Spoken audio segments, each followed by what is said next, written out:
On July the 28th, the Russian military carried out 4 strikes from uragan rocket launchers on Bakhmut. Pavlo Kyrylenko, the head of the Donetsk Regional Military Administration, posted on Facebook. We know of at least 3 killed and 3 wounded people. 6 apartment buildings and 6 detached houses are damaged, Mr. Kyrylenko wrote. He added that it was estimated that the Russians had fired cluster munitions. Rescuers are working at the scene. According to the State Emergency Service of Ukraine, 2 people were wounded after shelling of Orlivka village in Donetsk region. Avdiivka garrison rescuers went to the scene in an ambulance car. The emergency servicemen hospitalized the injured to Selidovo City Hospital, the rescuers added.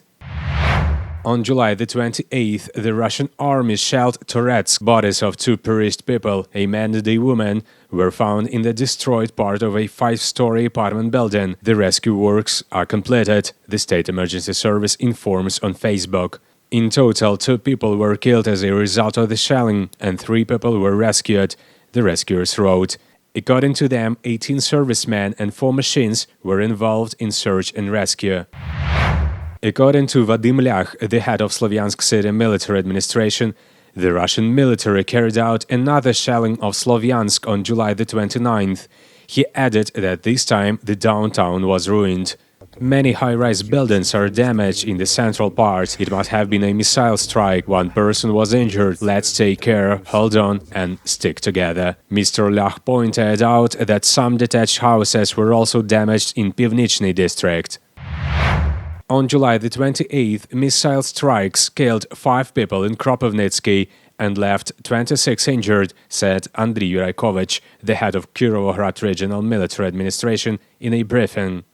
The Russian missiles hit an aviation company hangars twice. About 12:20, after the air raid alert, we had 2 strikes on the hangars of the Flight Academy of the National Aviation University. There are casualties, both killed and wounded.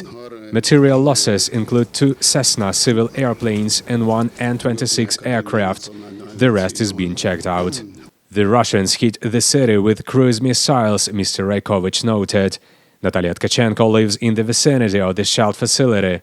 All the window panes were broken out in the stairwells and where the frames are wooden. So dreadful, the strike was very heavy. I rushed to the corridor, I guess it's more or less safe. It struck so hard that I couldn't understand where it hit. Then I saw black smoke, it was a big blaze. I thought it would reach here. Vasil Drobotov is carrying the glass from his flat to the waste container. There was a huge pillar of smoke over there, where the runway is, and in the academy where hangars and planes are based. It was 50 or 60 meters high. Maria Ryhlitska was in her flat during the missile strike. I was home with my 3-year-old daughter. We were just going out to the bathroom and heard the noise. We thought it was an aircraft. Then we heard a very loud blast. I grabbed my baby, dressed her up quickly, and took her downstairs in my arms because all the floor was covered with shattered glass. On July the 28th at 7:51 p.m., several explosions occurred in the suburbs of Mykolaiv. 2 bombs exploded within 5 blocks of each other. Residential buildings, power grids, a gas pipeline and a humanitarian aid delivery point were damaged. 3 people were injured. A Russian projectile hit the yard of a private residential building and exploded just a few meters away. As a result, the wall and a part of the roof collapsed, Mayor Alexander Sienkiewicz wrote on his Telegram channel. On July the 29th, the Russian armed forces fired cluster munitions on one of the districts in Mykolaiv. Killed and wounded people are reported, said city mayor Alexander Sienkiewicz. They were just people walking on their business. Someone was killed on a road crossing, someone on a public transport stop. All of them were civilians, both old and young people. No military man or facility was touched. I can't understand what they targeted here.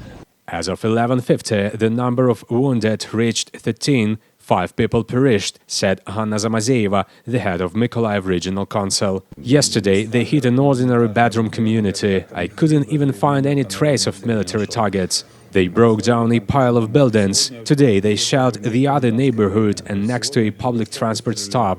12 people are lying on the ground. Ambulances are on their way. The Russian military shelled a heat power plant and a residential area in Kharkiv region. A policeman was killed, 2 civilians were injured, and a fire broke out.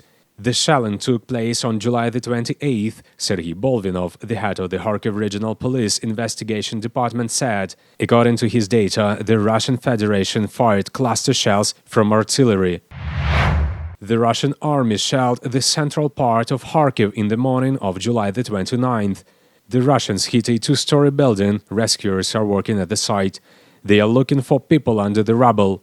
There is no preliminary information about the wounded or dead, said Kharkiv Mayor Igor Terehov. The explosions occurred at 4 a.m.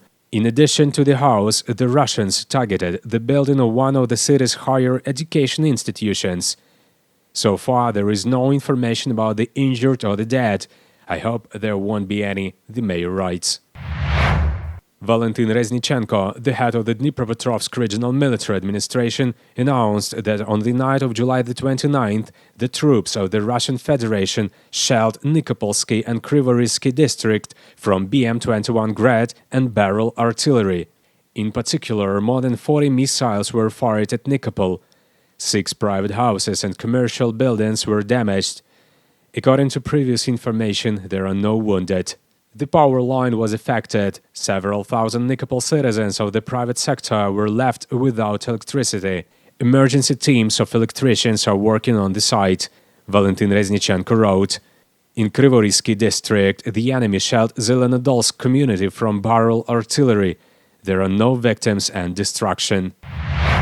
According to Zaporizhia Regional Military Administration, on July the 28th, the Russian troops shelled Orlivka and Guliai towns and Kamyansk village. The police documented 23 notifications about destructions in civil infrastructure facilities after the shellings. In Orlivka, residential houses were damaged in addition to civil infrastructure facilities. No one was injured.